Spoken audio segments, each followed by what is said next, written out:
Long before Valentine's Day became a celebration of flowers, cards, and messages of affection, it was born from a story of faith, courage, sacrifice, and defiant love.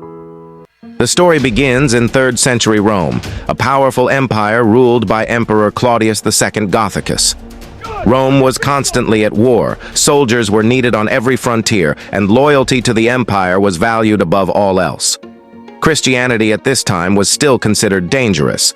Christians were seen as rebels because they worshipped one God and refused to bow to Roman idols.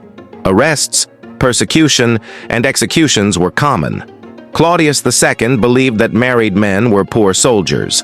He thought love for wives and children made men weak in battle. So he issued a harsh decree. Young men were forbidden to marry. Families were torn apart. Couples who loved each other were forced to choose between obedience to the law and obedience to their hearts. Valentine, the priest who chose love. In the midst of this fear lived Valentine, a Christian priest. Some traditions say he was also a bishop. Valentine believed deeply that marriage was sacred, a gift from God that no earthly ruler had the right to destroy. While others obeyed out of fear, Valentine chose courage. At night, away from Roman eyes, he secretly performed Christian marriage ceremonies. Young lovers would come quietly to him, hands trembling, hearts racing, and Valentine would bless them in the name of God. Every marriage he performed was an act of rebellion. Every blessing was a risk of death. Yet Valentine continued, because he believed love rooted in faith was stronger than fear. Eventually, word reached the authorities. Valentine's secret ministry could not remain hidden forever. Roman soldiers arrested him and dragged him before Emperor Claudius II. Some accounts say Claudius admired Valentine's courage and even tried to persuade him to abandon Christianity and worship the Roman gods. Valentine refused.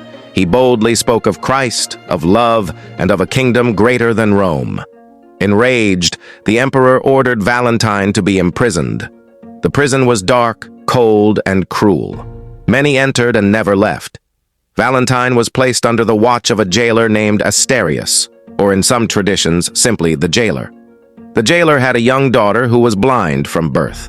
Despite his chains, Valentine continued to pray, teach, and encourage those around him. The jailer, curious about Valentine's faith, allowed him to speak to his daughter. Valentine spoke gently to her, about light, about God, about love that could be felt even when unseen.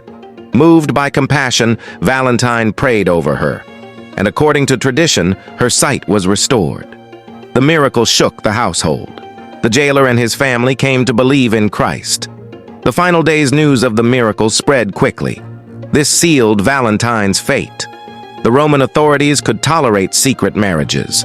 They could not tolerate miracles that strengthened Christian faith. Valentine was sentenced to death. Knowing his end was near, Valentine asked for writing materials. He wrote a final note to the jailer's daughter, a message of comfort, faith, and love. He signed it simply, "From your Valentine." On February 14th, Valentine was taken outside the city. He was beaten, he was mocked, and finally, he was executed. He died not for romance, but for faith, truth, and sacrificial love. After his death, Christians honored Valentine as a martyr, someone who gave his life for what he believed was right. Over time, his story spread throughout Europe.